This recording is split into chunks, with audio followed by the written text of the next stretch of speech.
দেখেছ মাকড়সাকে তার জাল বুনতে? এক সুতো, এক বিন্দু করে নীরব এক নির্মাণ শিল্পী বাতাসকে বুনে চলে।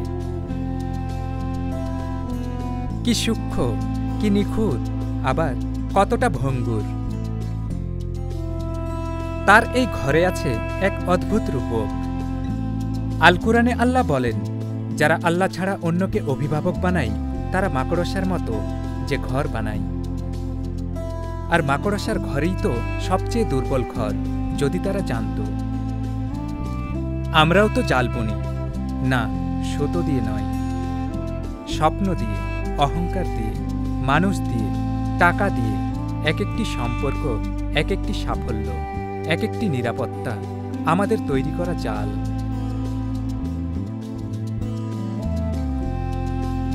আমরা ভাবি এই চাকরি, এই সম্পর্ক, এই ব্যাংক ব্যালেন্সই আমাদের আশ্রয়, এটাই আমাদের ভবিষ্যৎ।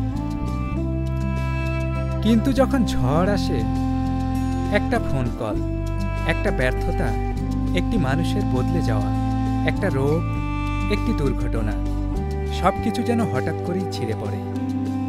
যা মনে করেছিলাম শক্ত, তা আসলে ছিল ভঙ্গুর, একটা মাকড়সার জাল। মাকড়সার ঘর আমাদের শেখায় কিসে ভরসা রাখছি, সেটাই সবচেয়ে গুরুত্বপূর্ণ। আল্লাহ ছাড়া অন্য কিছুর উপর ভরসা করা মানে মাকড়সার ঘরে বাস করা। চোখে ধরা পড়ে না, কিন্তু একটু টান দিলে ছিঁড়ে যায়। এই দুনিয়ায় সবকিছুই ক্ষণস্থায়ী, কিন্তু এই ক্ষণস্থায়িতার মাঝেই আছে এক চিরস্থায়ী সত্তার ইশারা। মাকড়সার জাল কেবল দুর্বলতার প্রতীক নয়, এটা আমাদের চোখে আঙ্গুল দিয়ে দেখায় আমরা কোথায় ভুল করছি। তোমার জীবন কোন ভিত্তির উপর দাঁড়িয়ে, জালের উপর নাকি সেই সত্তার উপর যিনি আসমান ও জমিন সৃষ্টি করেছেন? মনে রেখো, জাল ছিঁড়ে গেলে পড়ে যেতে পারো, কিন্তু আল্লাহর দয়া কখনো পড়তে দেয় না। নিশ্চয়ই মাকড়সার ঘরই সবচেয়ে দুর্বল ঘর, যদি তারা জানত।